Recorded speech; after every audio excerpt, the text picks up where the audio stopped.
2022년 11월 11일 단 하루 만에 전 세계 수십만 명의 계좌가 동결됐습니다. 인출 버튼은 목통이었고 고객들의 자산 80억 달러는 그대로 증발했습니다. 문제의 회사는 불과 6개월 전까지만 해도 세계 3위 암호화폐 거래소였습니다. 어떻게 이런 일이 가능했을까요? 오늘 트레이딩랩에서는 FTX의 탄생부터 붕괴까지 그 중심에 있던 한 인물의 이야기를 집중 분석합니다.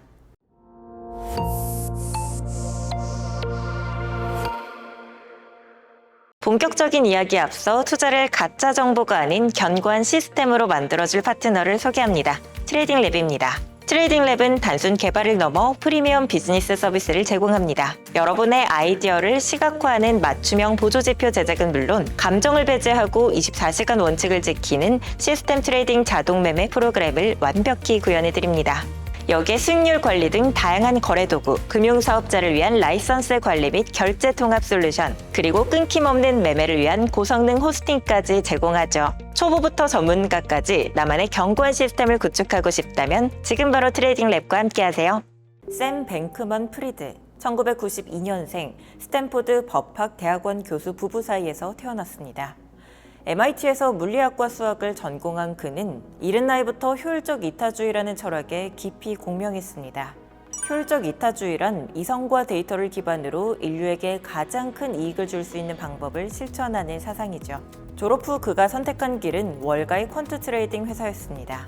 이유는 단 하나, 돈을 많이 벌어서 기부하겠다는 것. 입사 첫 해부터 그는 연봉의 절반을 자선단체에 기부했습니다. 언론은 그를 이타적인 천재로 묘사했고 그 이미지는 훗날 거대한 방어막이 됩니다.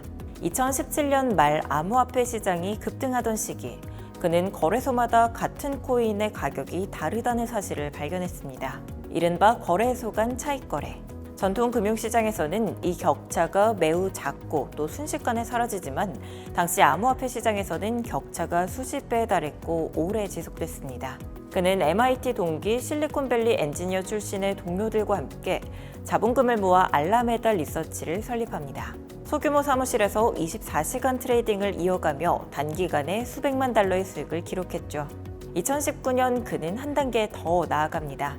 당시 암호화폐 거래소들은 보안 허점, 잦은 오류, 열악한 UI로 이미 한계를 드러내고 있습니다. 그는 이 문제를 직접 해결하겠다며 FTX를 설립합니다. 선물, 레버리지, 파생 상품까지 아우르는 당시로선 가장 정교한 거래 플랫폼이었죠. 타이밍은 완벽했습니다. 2020년 팬데믹으로 전 세계가 집 안에 갇히면서 암호화폐 시장은 폭발적으로 성장했고 FTX는 그 수혜를 고스란히 흡수했습니다. 2019년 800만 달러에 불과했던 기업 가치는 2021년에 180억 달러로 치솟습니다. 세계 최대 벤처 캐피털들이 줄줄이 투자에 나섰고 2022년 초에는 기업 가치 320억 달러의 추가 투자를 유치합니다. NBA 경기장 명명권을 확보하고 슈퍼볼 광고를 집행하고 또 세계적인 스포츠 스타들을 브랜드 앰베서더로 내세웠죠. 샘 뱅크먼 프리드는 암호화폐 업계의 구원자라는 수식어를 달고 언론의 조명을 받는 자리에 오릅니다. 그러나 화려한 외관 뒤에는 치명적인 구조적 결함이 있었습니다. FTX는 FTT라는 자체 토큰을 발행했죠. FTX 내 거래 수수료 할인 혜택을 부여한 이 토큰을 시장 참여자들은 FTX의 주식처럼 받아들였습니다. 문제는 FTT의 발행량에 제한이 없었다는 겁니다. FTX는 이 토큰을 무제한으로 찍어낼 수 있었죠. 알라메다 리서치는 이 토큰을 담보로 대출 기관들로부터 수십억 달러를 빌렸습니다. 빌린 자금으로 다시 자산을 매수하고 그 자산을 담보로 또 빌리는 구조가 반복되면서 레버리지는 통제 불가능한 수준으로 커졌습니다. 결정적으로 알라메다 자산의 대부분이 사실상 FTX가 스스로 만들어낸 토큰으로 채워져 있었죠.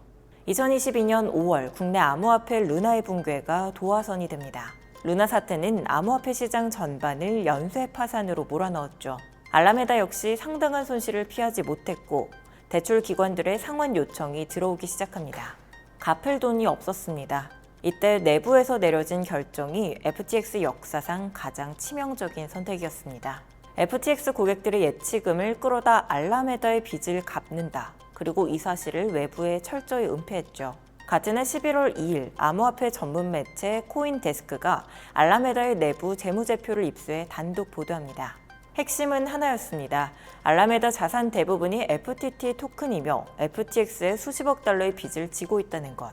이 기사를 접한 세계 최대 거래소 바이낸스의 창업자가 즉각 반응했죠. 바이낸스가 보유한 FTT 전량을 청산하겠습니다. 단 한 줄의 공식 발표였습니다. 이 발표가 나가자 시장은 패닉에 빠졌습니다. 투자자들이 일제히 FTT를 매도하기 시작했고 FTX에서는 단 며칠 사이에 60억 달러가 인출되죠. FTT 가격은 75% 폭락, 연쇄 청산이 발생했고 FTX의 자금은 완전히 바닥나게 되죠. 2022년 11월 11일 바이낸스의 청산 선언이 있은 지 정확히 닷새 후 FTX는 파산 신청서를 제출합니다. 알라메다 리서치를 포함한 전 세계 134개 계열사가 동시에 무너졌고 한때 260억 달러로 평가받던 창업자의 자산은 사실상 0이 됐죠. 수십만 명의 고객 자산이 묶였습니다. 파산 이후에도 샘 뱅크먼 프리드는 인터뷰를 이어갔습니다. 의도적인 사기가 아닙니다. 경영상의 실수였습니다. 하지만 수사는 다른 결과를 향하고 있었죠. 함께 회사를 일군 공동 창업자들이 차례로 증언대에 섰습니다. 알라메다가 FTX 고객 예금을 임의로 사용할 수 있도록 내부 시스템을 변조했다는 사실이 드러났고 FTX의 수익이 조직적으로 부풀려졌다는 진술이 이어졌습니다. 320억 달러 규모의 기업에는 이사회가 없었고 지출 결정은 소수의 인물에 의해 비공식적으로 이루어졌죠.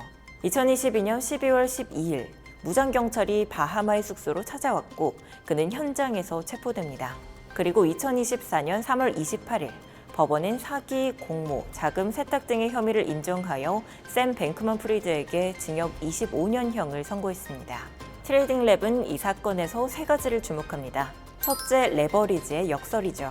알라메다가 구축한 구조는 상승장에서는 수익을 극대화하지만 시장이 흔들리는 순간 전체 시스템이 역방향으로 작동하죠. 둘째, 신뢰와 투명성입니다. FTX의 붕괴를 촉발한 것은 자산 부족 그 자체가 아니라 내부 재무제표가 유출된 단 하나의 기사였습니다. 시장은 언제나 불투명성에 가장 가혹하게 반응하죠. 셋째, 이념이 판단을 흐릴 수 있다는 겁니다. 선의를 가진 사람도 결과에 대한 책임에서 자유로울 수 없습니다. 확신은 필요하지만 확신이 검증을 대체할 수는 없죠. 오늘 트레이딩랩에서는 FTX 붕괴의 구조와 그 이면을 살펴봤습니다. 이 사건이 암호화폐 시장에 어떤 규제 변화를 가져왔는지, 그리고 우리가 자산을 맡기는 플랫폼을 어떻게 검증해야 하는지 다음 영상에서 이어서 다루겠습니다.